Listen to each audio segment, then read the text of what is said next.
Hello, everyone. Welcome. Welcome to tonight's Can Do Multiple Sclerosis Webinar Wednesday. I'm Paige Kennan. I'm a programs manager here at Can Do. You are at the Realities of Mental Health with MS webinar. So once again, thank you for joining us. I want to take a brief moment to thank our sponsors for this webinar. And they are our sponsors for the whole series of 2024. Okay, it is my pleasure to introduce our two speakers for today.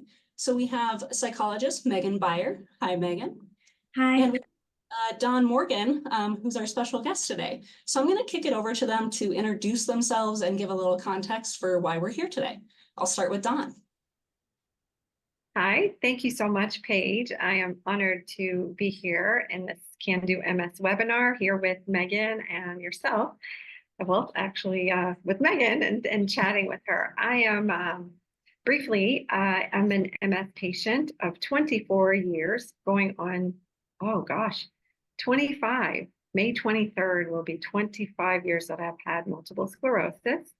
I am a patient advocate. I am formerly an elementary school teacher. I taught English as a second language for many, many years, and I actually transitioned over to the collegiate level. So I used to teach ESL to non-English speakers before MS kind of took over my cognition and just my physical body. And now I work currently with newly diagnosed individuals. And like I said, I am definitely a leader and a patient advocate in the MS community. I'm excited to have you here, Dawn. And my name is Megan. I am a psychologist that specializes in working with people and families living with multiple sclerosis. I was previously full-time at Johns Hopkins since 2015 in their MS Center, but in the last year have transitioned to working in a private practice in the community. So I work in Maryland, but I do telehealth with people living with MS pretty much all over the country. And I'm excited to have been with Can Do since I was in graduate school, so have really enjoyed being part of these programs for many years and learning from everyone who joins them. So today we're going to do something a little bit unique. This is going to be very conversational, and we're really going to try and highlight what it looks like to work with a mental health provider. So we're going to describe when it might be helpful for somebody living with MS or a family member or care partner to seek out the support of a mental health professional. We're going to identify what type of mental health professional can support your needs, because just like physicians, there are actually many different types of mental health professionals. And we're hoping that you will walk away or move away from this session with increased confidence to either end therapy, switch therapists, or seek a new type of therapy if and when you need to. So we're going to start with, do I need a therapist? And from here, I'll turn it over to Dawn. Okay, so I find this question fantastic. Have any of the following stigmas influenced your experience with mental health? A, my gender has made it hard to seek treatment. B, racial or ethnic stigmas have caused my symptoms to be overlooked, ignored, or have made me hesitant to seek treatment. C, cultural stigmas within my community have created isolation, shame, or have influenced my decision about treatment. D, other. Write it in the chat.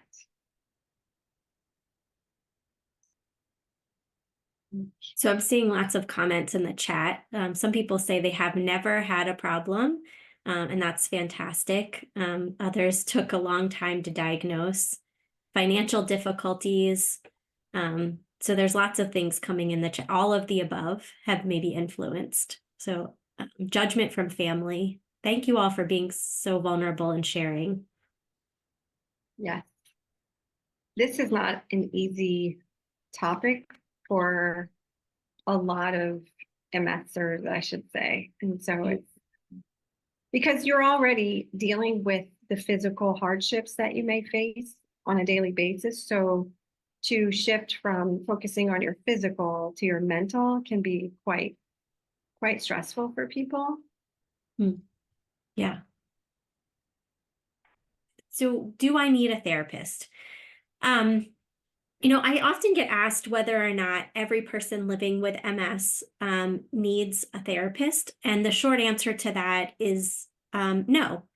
Not every person living with MS needs a therapist or a mental health provider. In fact, some unpleasant emotions like anger, irritability, frustration, sadness, fear, depression, grief, all of those kinds of emotions can be normal at times. Sometimes they can be helpful signals or messages that maybe something in your life needs to change or shift. And sometimes avoiding unpleasant emotions can actually cause its own set of problems. For example, I was working with somebody many years ago who shared that, anytime an unpleasant emotion would come up, they would try to ignore it, or if they were reading something about MS and it became too unpleasant, they would kind of shut down that article and stop reading it. And so that kind of avoidance can sometimes cause more stress and anxiety. And so sometimes encountering unpleasant emotions can be part of a normal range of the human experience. But sometimes we'll get into when it is important to seek out a mental health provider. So when do I need to seek out a mental health provider? When I was in graduate school, one of my professors said, if your emotions are impacting your life, then it's time, impacting your life in a significant way. And so some examples of this are, have you been feeling sad or down most of the day, nearly every day for 2 weeks or more?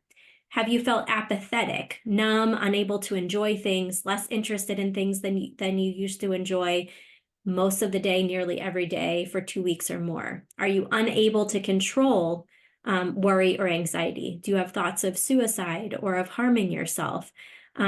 Are your emotions that you're experiencing, that you are feeling like you don't have a lot of control over, are they interfering with your everyday life? Things like your relationships, the things that you usually enjoy, like hobbies, if you're still working, vocation, your daily responsibilities like chores around the house. If those emotions are stopping you from doing any of those things that I've listed, then it might be helpful to have some support from an outside person. Sometimes you can start with somebody in your community, like a religious leader or a friend or a loved one. If that's not enough, then it might be helpful to seek out some professional support. Okay, so Dawn and we're wanting to have a little bit of a conversation here. Dawn, have you ever worked with a mental health therapist? I have worked with several over the course of my 24, going on 25 years of having this illness. Yeah. And what were the experiences or symptoms that you had that caused you to seek out or think about seeking out therapy? Well, on the previous slide, can't remember off the top of my head, but I know the first slide, actually, I felt uncomfortable emotions. And I remember having a conversation with myself saying, I'm experiencing a lot of emotional ups and downs with different people in my life. For example, my parents, my close, my brother, my mom and dad, and then as well as like my best friend or just colleagues or associates. And I would say, okay, well, it can't be everyone else. So it's probably something that's going on with me. And it was me not I don't know what the word is, but not recognizing that my body was calling for help, in a sense of mental health help, a therapy session with certified licensed clinician, someone other than just your best friend who's hearing all of your emotions and you're dumping on them. You don't want to do that. And I was using all of these loved ones and these close individuals as a sounding board, and that was becoming quite unhealthy. And so it was causing those uncomfortable feelings because I was pushing people away and I didn't realize. So you were kind of talking to people, but you noticed that you were sort of pushing away those individuals, or maybe they were feeling a bit overwhelmed and didn't know how to support you. And that was an indicator that maybe it was time to seek out somebody that had that expertise. 100%. What my best friend actually had a long conversation with me, and her bursting into tears was a clear indication that I'm doing something wrong. So it's time for me to stop, drop, and roll, stop, drop, and make a phone call to a therapist because I had made her not uncomfortable, but she felt helpless. And that made me feel terrible because I said, well, if you're feeling helpless, then everyone else is probably feeling that way. And she explained, it's not that I don't want to listen to you. It's not that I don't understand that this is a challenging time for you. And I want to help, but I can't. I can only go so far. And so that was kind of a light bulb moment because I had to listen.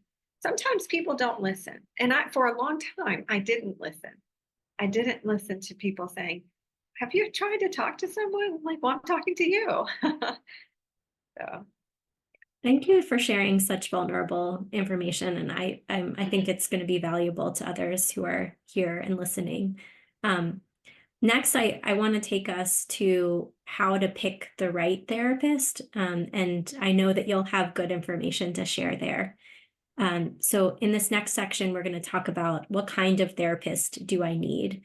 So as I mentioned in the beginning, there are lots of different kinds of mental health professionals. And, at one point, I have interacted with several individuals who have made comments similar to something like, well, I thought psychologists or mental health professionals like did it all, and just like physicians, there are different types of mental health professionals, and you want the person that's going to do the best for you. So for example, if your primary concern is something like an MS diagnosis or changes in MS symptoms, then you probably want to work with somebody that understands what it's like to live with a medical condition. So that would be somebody like a health psychologist or a rehabilitation psychologist or a neuropsychologist. We get specialized training in working with medical professionals. If your primary challenge is emotional or practical support around finding resources, that might be something like a social worker, although some social workers do also do psychotherapy, but some do specialize in finding resources. If you have a history of trauma, then you want to work with all different types of therapists can work with trauma, but they'll have specialized training in things like prolonged exposure or EMDR, cognitive processing therapy, and more. If it's relationship issues or challenges with family or kids, and you might want somebody who has training in marriage and family counseling or someone trained in family systems. And if you have history of things like phobias or OCD or panic attacks, then you want somebody who's trained in anxiety disorder treatments. These are just a few examples. There's lots more, and there's lots more specialties, but you really want to think for yourself, what is my primary area of concern? Even if I'm living with MS, my primary concern might be something like trauma, or it might be an anxiety disorder. And so if MS is not your primary area of concern, then you might want to tackle one of those areas first, and then you can always transition back to somebody who specializes in MS if that's still an area that you want to explore a little bit more. So from here, Dawn, I wanted to kind of ask you about switching therapist, or just kind of like what you knew about the different types of mental health professionals when you started seeking out therapy for yourself? I was very familiar with social workers because my mom has been a social worker, a clinical social worker for my entire life. So I knew that aspect. I knew that, okay, if I ever got into a situation where I needed some help or needed, extra, I don't know, materials or know where to get food or extra clothes or something, I knew that I could go and seek out a social worker for help. I went to a social worker initially, and that was only because of familiarity, because of my mom and her background and her training and her way of speaking to people. And so it felt comfortable. But midway through our sessions and my sessions with this particular social worker, I realized I need something else because I don't think I'm being heard in the way that I need to. For example, I needed someone, and she was fabulous. She was wonderful, highly skilled, just wasn't what I needed at the time. And I remember facing cognitive challenges. I remember having mood swings. I remember crying for no reason. I remember laughing at times. It was just kind of like weird. And I'm like, what is happening to my nervous system? What's happening to my body? I didn't understand.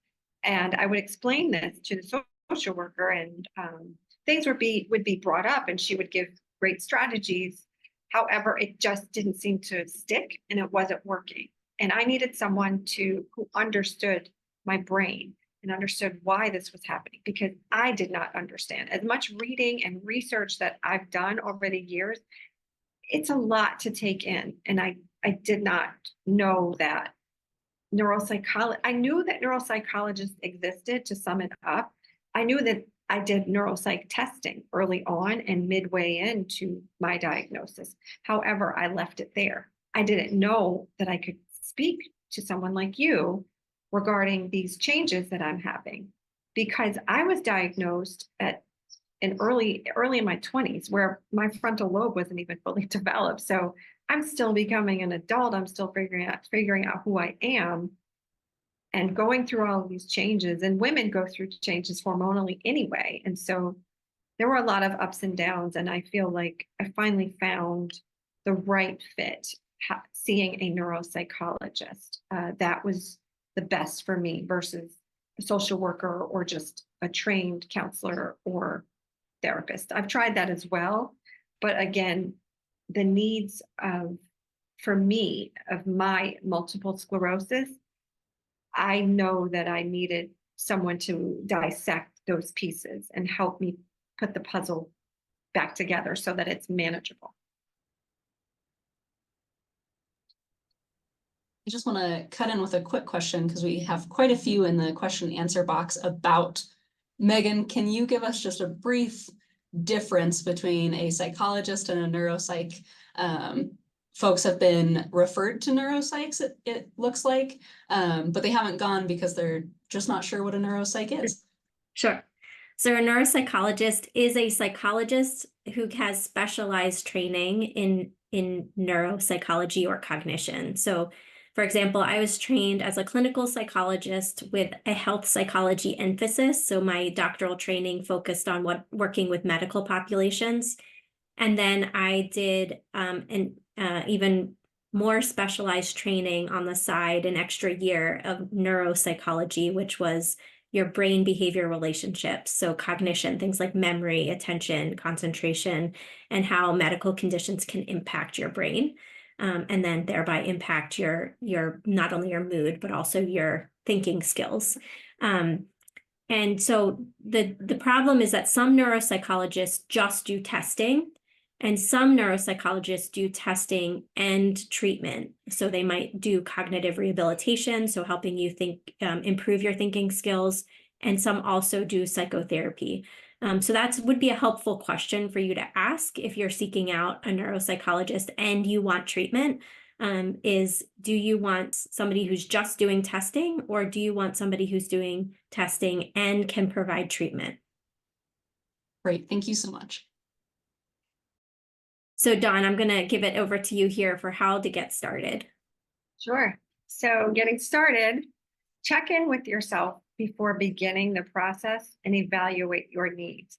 For example, are you depressed? Are you facing anxiety?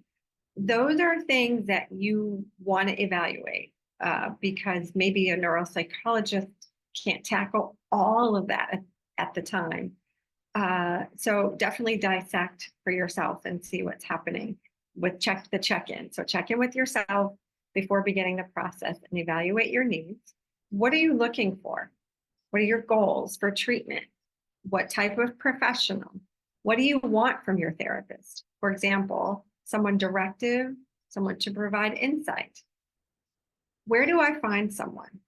Referrals from friends or medical team, National MS Society, or what else? Yeah. So where have you found mental health professionals in the past, Dawn? I did Google searches, and that was when I first started doing a search. And then I went another route with asking friends and just kind of breaking that personal stigma that I had that was attached to mental health and recognizing and verbalizing, I need help, and saying that to close friends. Hey, have you seen someone, or do you have a suggestion, or do you know somebody who knows someone? And so that is how I found some of my previous therapists. Great. Yeah. And I see some people who said they went through their insurance company as well. That's an option. I know many people in the chat and otherwise have said it's really hard to get appointments, and that is absolutely true. There's definitely a mental health shortage, and especially with the challenge of insurance, many community providers aren't taking insurance, which makes it even more challenging. And especially if you're having to pay out of pocket for therapy.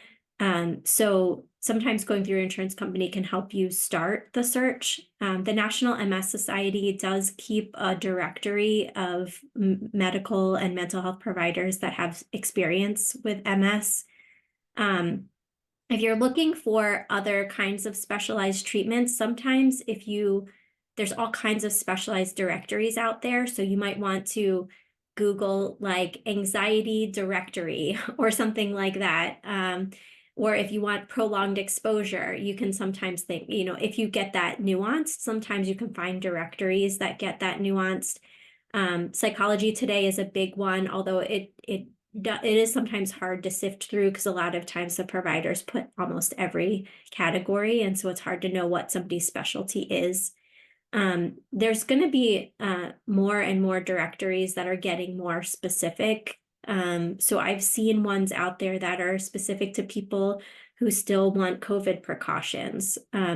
So it might take a little bit of some searching around online, but there are different mental health directories that are out there that can help you find somebody who's specialized in your area. One final comment on this is that they're now with psychology, and I know social work, and I believe that other master's level therapy groups have interstate compacts that, if they're not already in existence, are coming. So psychology definitely has one in place already, and then the others are coming. Which means that if you live in the state of Maryland, for psychologists, for example, and you can see a therapist in 40 other states.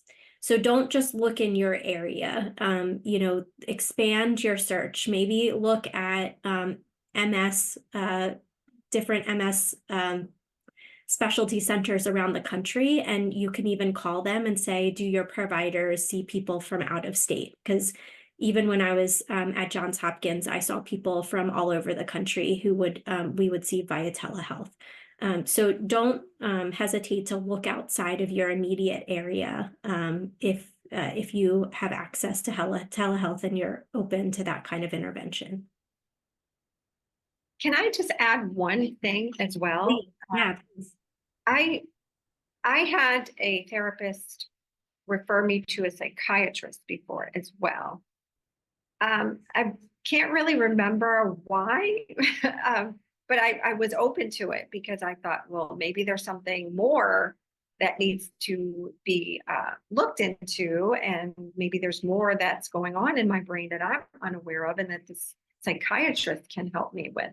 I think it was more so, the referral was more so about me avoiding slipping into a deep depression or a darker place, because I was in a really, really uncomfortable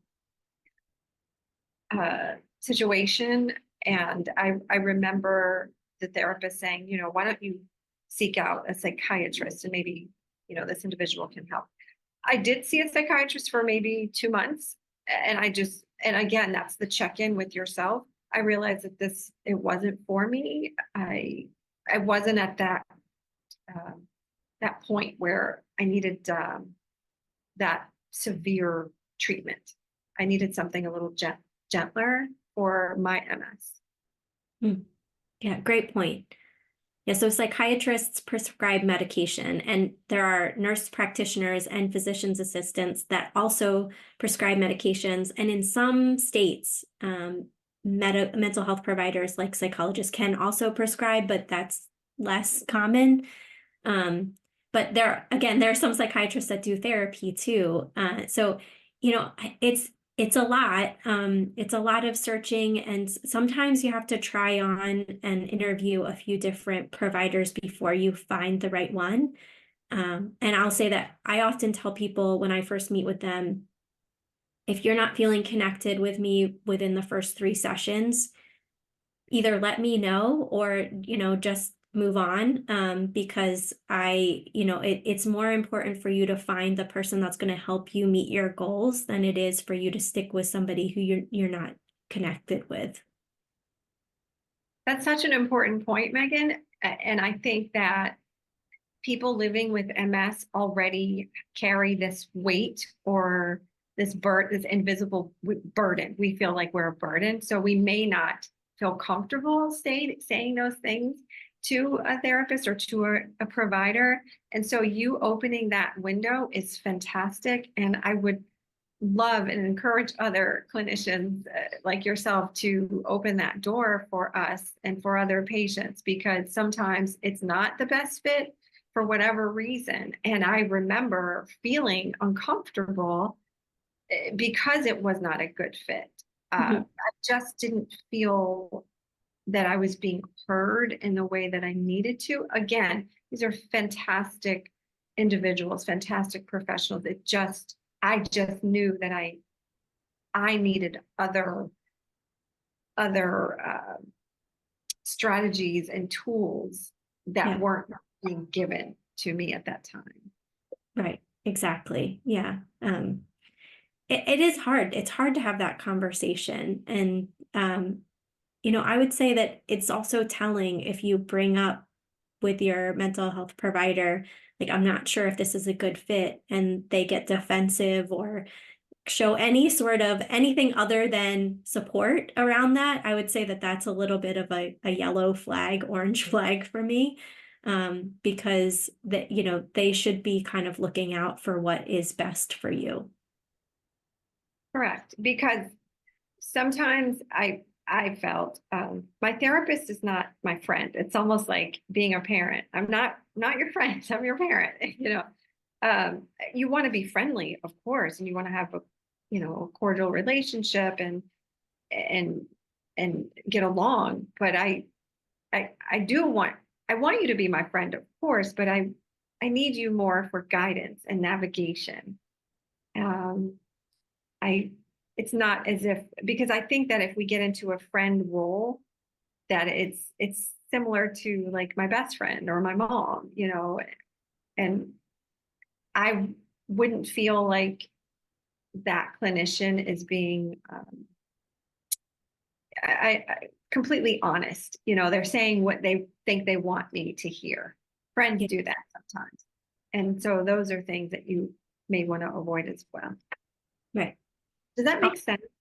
Absolutely. Absolutely. Yeah. You want somebody who can be as impartial but supportive of your needs, and really give you the honest truth. I'll say one more thing on this point is that, sometimes as a therapist or a psychologist, I'll recognize that, hey, I think that we might be running into some barriers where either the limits of my knowledge are kind of showing up, and or I'm seeing some signs or some symptoms for something that I don't think that I can actually help with. That's outside of my area of expertise. So I was trained as a health psychologist, and so I was not trained as, for example, a family systems therapist. And so, if, for example, I'm working with somebody and I think that those family systems issues are coming into play and they are the primary driver of the challenges, and I don't feel like I have the skills to get the person where they want to be, I might bring that up. And I often find that people get a little bit upset when I bring up those things. And that's okay. It's number one, really hard to find a therapist that you like, and it's expensive to find somebody new. But I often kind of try to tell people, it's like, if you were to go to a podiatrist to get, oncology treatments, you're not going to get the best treatment, right? You want to go to an oncologist for oncology treatments. And so if I'm bringing up, that I think maybe we should seek out an additional expert that can come alongside what we're doing, or maybe transition to another person. If your therapist brings that up, it's not because they don't like you or that they, feel like they're trying to get rid of you or anything like that. A lot of times it's because, they're seeing that you need something more than what they can provide. So in this next slide, we're going to Dawn and I are going to do a little bit of a presentation on what it's like to see a therapist. So at Can Do, sometimes we've been asked, well, what is it actually like to see a mental health provider? If you've never seen one, it can feel a little bit scary. You might not know exactly what they're going to ask or what it's going to be like. Now, I can't be every therapist, but I can try and show sort of how I approach therapy. So we're going to do a bit of a role play. But before that, we're going to talk a little bit about what are some of the things that come into play. So I'll turn it over to Dawn first for some interactive pieces, and then we'll go into the final part of the section. Great. Okay, so write it in the chat. What do you fear about mental health treatment? I think there is, like I said just a few moments ago, there is a stigma that comes along with seeking out mental health treatment. And I also feel that when you are diagnosed with multiple sclerosis, we're focused solely on the physical, and we're focused on, why are my fingers numb? Or why is my bladder giving me trouble? Why is my cognition driving me nuts? We're so focused on the physics, the physicality, and how our bodies are working or not working, and or how they used to work, I should say, versus what they're doing presently for you. I think that there are fears about tackling mental health because it's like, oh, here's another aspect of how MS is ruining my life or interfering with how I'm, working day to day or running my household each moment. And so I find that a lot of individuals, a lot of patients take a back seat when it comes to just over the years, just from speaking with several patients, they've had a fear of wanting to dive in to mental health. So I'm so curious to know what your fears are about mental health treatment. There's been so many good answers. It's like coming in like wildfire, but a lot of it's been vulnerability, having to repeat their story over and over again, whether it's going to be the right fit, just being labeled, stigma around it. So lots of really common answers, but also I think these are all great things, and thank you for all sharing with each other, because I'm sure that you'll kind of notice some answers that maybe you haven't written down, but you can align with. So I think from here, we're going to go into what is it like to see a therapist. So when I start with somebody, and this is my pathway, not every provider you're going to work with is going to do something exactly the same, but it's generally similar to this depending on who you see. So often we have people fill out some forms and assessments. This can be really annoying. I recognize that because you have to write down all the things that you've already written at every other medical appointment, like your medical history and mental health history, medications. You might fill out a few questionnaires about what symptoms that you're experiencing. Oftentimes, this gives me some information about what I should focus more on in the first session.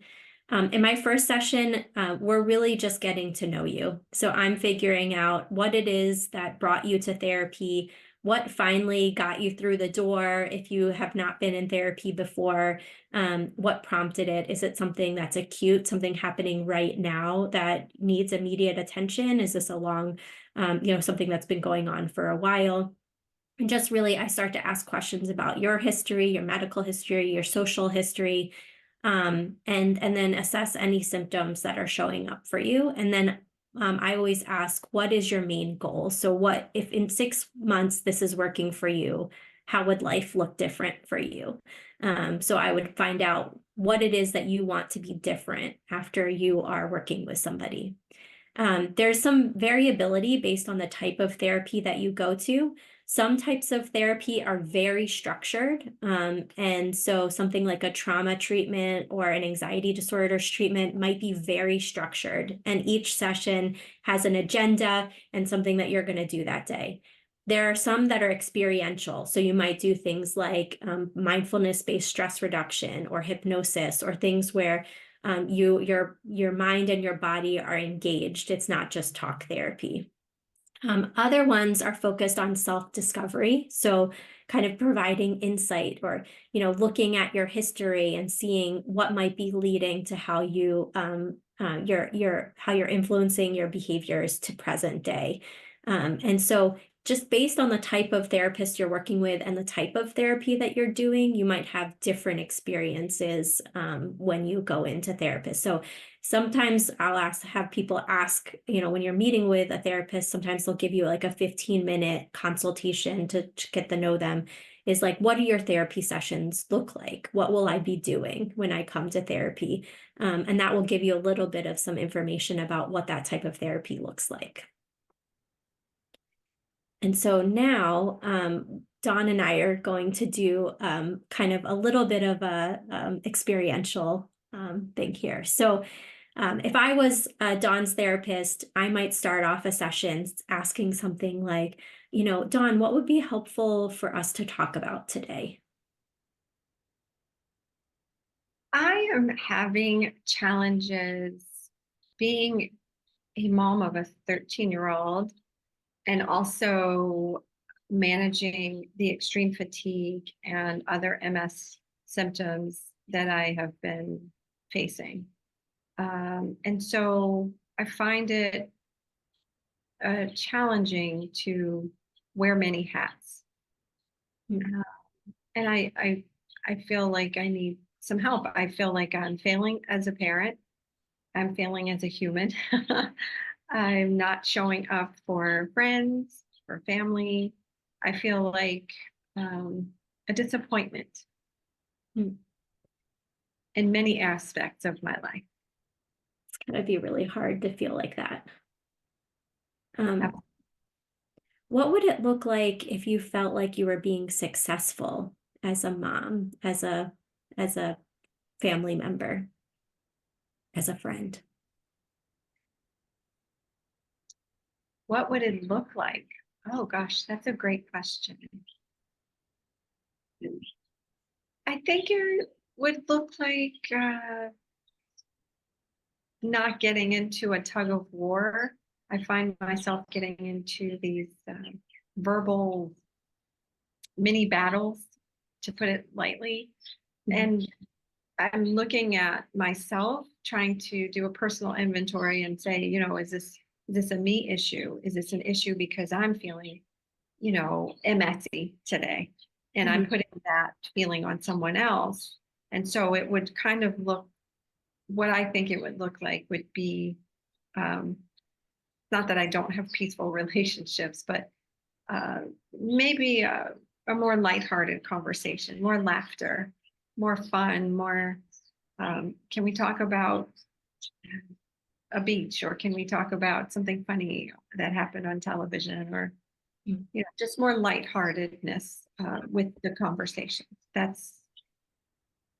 think that's what it would sort of look like. So in the conversations that you have with family, with friends, and even with your son, you would be focused more on things that you are both enjoying, that the hobbies, activities, what's going on in the world. You would spend less time talking about MS? Correct. It seems as if MS rules or guides so many portions of my everyday life, and I don't want it to take over. It has been here for 20 plus years, and I'm ready for it to take a back seat. And I don't ever want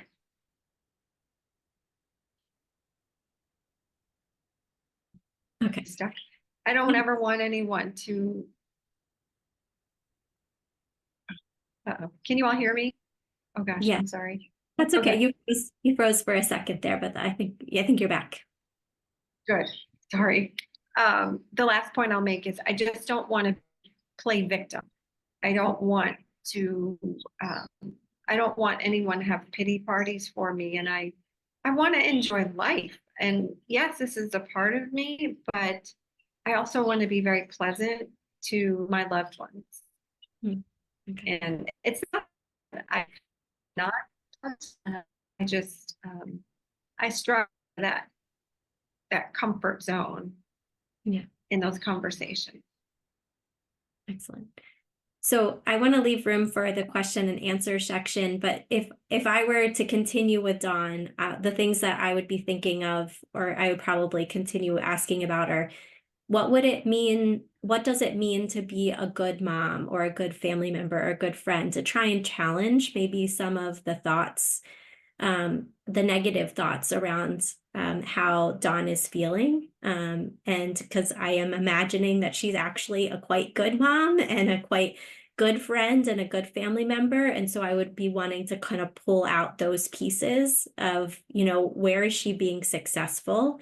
And then if there are challenges, then I would start to problem solve around what are those challenges, and, what of those challenges might be coming actually from the outsiders, the friends, the families, the things that maybe are their stuff. And then what are things that Dawn could work on? So some of it would be problem solving. Some of it would be providing insight into like what's not her fault. And some of it might be really pulling for the things that she's doing well. So that's how I probably would continue. And that could be, another 20 or 30 minutes, depending on how we went about it. Can I ask you a quick question? Yeah. Do you ever come across patients who do feel like everything is their fault? Because we do sometimes, we personalize and internalize MS, this happened because I did something wrong. And so we feel like everything else is our fault. Do you ever come across that? Oh, absolutely. Yes, definitely. Or, that it's people sometimes internalize it. And sometimes I'm trying to separate what is MS and what is the person. MS is this thing that's been brought into your life that you didn't ask for, that you didn't want, and is having an impact on not only you, but everybody in your life. And so we also want to kind of other that a little bit. It's not your fault. It's not something that you brought into your life. And so now you're wrecking your own life, right? It's MS that is causing some of these challenges. We also want to see maybe what are some of the, I hate to say the positives that MS brought, but like, is there any silver lining that you can, again, like taking the empathy part of this, that nobody wants, would want or ask for MS, but, maybe it's brought some friendships. that you didn't expect. And then, how to talk to your friends and loved ones and make sure that they understand what is you and what is MS.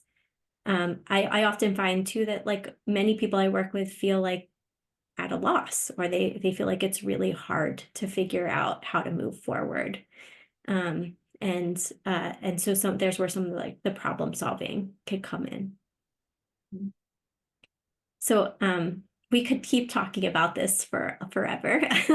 But we wanted to sort of end with, is this working for me or is it still working for me? And just sort of highlight what to do if you find that what you're doing isn't working anymore.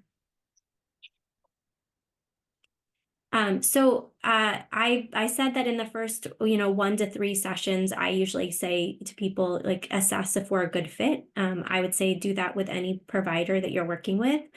And as we've mentioned already, providers have different areas of expertise. So really think about what works for you. And then I'll turn it over to you, Dawn. Yes. So, therapist, okay, you just read that part, sorry. During therapy, check in with yourself. Again, that check-in is so important. You know your body, you know your mind, you know how your thoughts are floating around your head. It's really important to do those check-ins. Are you making progress? Have you met your goals? And did you even set goals from the beginning, and then have you met them? And has this treatment run its course? It's really, really, really important to acknowledge that. And it's okay. It is okay. No one's going to be bad. Just know that. Like, it's okay, because this is about you and what you need. And do you need something different? And again, to the final point here, bullet point, it's okay to stop therapy or change therapists. No one is going to be upset. I think that the last thing I'll say, and I see so many comments in the chat that I can totally relate to. Someone said it humbled you. I think I feel the same way. I think the best tool that you can use is the communication tool. Like, be able to be honest with yourself and honest with your therapist and communicate.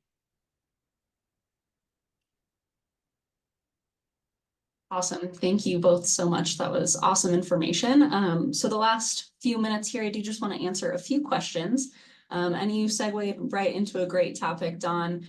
We've had several people talk about getting your family or your spouse or any member of your care team, loved ones, on board with therapy. How do you approach that conversation with them on the other side of it?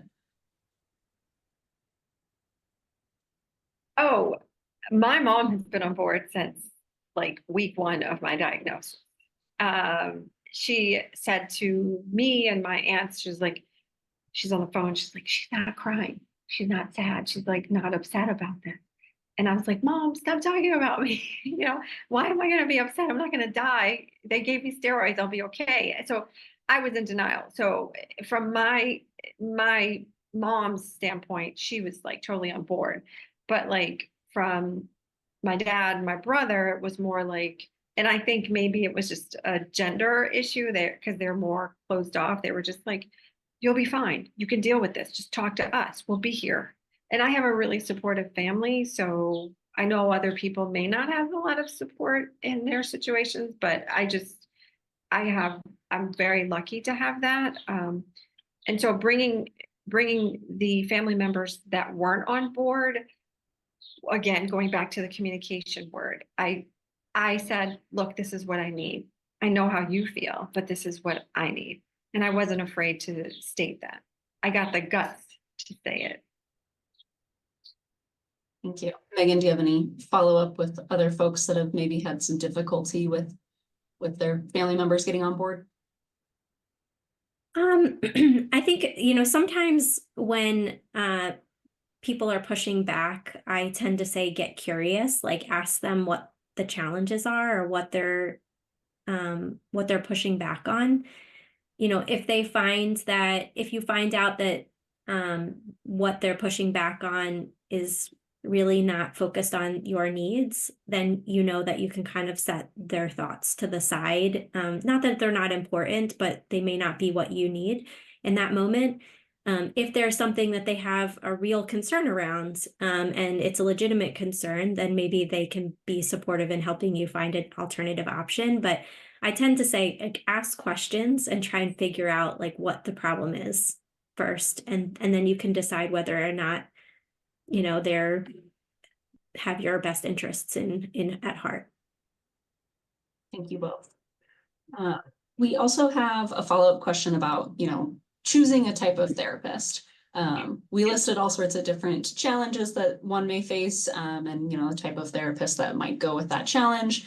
Lots of people saying I have all sorts of challenges, and it's hard to narrow down which one to start, where to start when you have multiple challenges.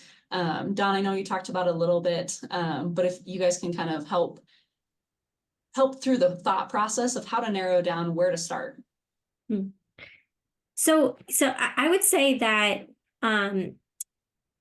sometimes you might find the unicorn therapist out there that does a few things, like that may have a specialty in anxiety disorders and trauma, and, you know, has experience working with chronic illness, right? Like there's a few people out there that probably have those expertise. You know, so if you can find that person, great. They're hard to find. I would say start with one. Like you can kind of list out the challenges that you have, and you can kind of think which is the one that's providing or that's causing the most challenge for me right now. And if it's like having, you know, nightmares, and that's like trauma reoccurrence, and you might need to focus on that first. You can always start with one, and if you recognize that that's actually not what you need, you can switch gears. You may want to meet with a few different providers that have a few different expertise and specialties, and figure out, you know, at the end of the first session, they'll usually say, like, here's my thoughts of how we would proceed. And after you meet with the first couple people in that first session, you can decide which of those feels like it might be the best, or who you've connected with the best. You know, you can kind of, you know, you can kind of go about it a few different ways. I don't know, Dawn, if you have any other thoughts there. The only thought that I will add to that, I think that's great advice. I think that if you go in asking questions, have a list and get a pen and paper, and, you know, do a Google search on what types of questions to ask seeing a new therapist. Is this somebody that I will have a long-term relationship with? That's important for you to ask yourself those questions, and then have those questions prepared for that therapist. And if they can't check off, then maybe you want to try someone else, you know, because maybe you do need a social worker, maybe you do need a trauma therapist or an anxiety therapist, maybe you don't need a neuropsychologist. You know, so it's great to have questions and ask. Don't make the mistake that I made. I didn't ask questions. I just kind of went in blindly, and, you know, or went in with blinders, I should say. I'm sorry if I'm offensive with that, but yeah. You can also ask you know, whoever you meet with, right? You can say, you know, here's all the things that I'm having challenges with. What do you think I should start with? And hopefully they would give you an honest answer. That's really great feedback from both of you. Thank you. And we just have time for one more question. It's a big one, but try to make it brief. People are struggling with gaining a rapport, getting to know their therapist through telehealth. Do either of you have any tips or tricks on how to be more engaged even when we're in a situation like this and not face to face? I'll turn it over to you first, Dawn. My internet was, I'm sorry, can you repeat that one more time? My internet was a little weird. Yeah, of course. How do you gain rapport with your with whoever you're seeing, whatever mental health professional you're seeing, through telehealth instead of face to face? Again, I feel that it's a question and answer, and answer, and I feel like it's communication. It's feeling that clinician out, making sure that they're hearing you and that they're understanding what you're saying. I think if you run into a wall and you say, oh, maybe you didn't understand my question, or you're not understanding what I need, then it's time to evaluate your sessions and evaluate who you've selected, because maybe they're a good fit for someone else, but just maybe not for you at that time. So I think just going in with an open mind and clarity, definitely having clarity on what you need and what they offer. Yeah, I would say, so the research says that if you feel like if you feel like there's a good fit, then telehealth is somewhat equivalent to in-person. If, with some situations, as exceptions. So it might be that the people that you've talked to maybe aren't the best fit, maybe as Dawn shared. That being said, there are quite a few people who still do in person. So for example, I still do in person, and a few people that I work with also.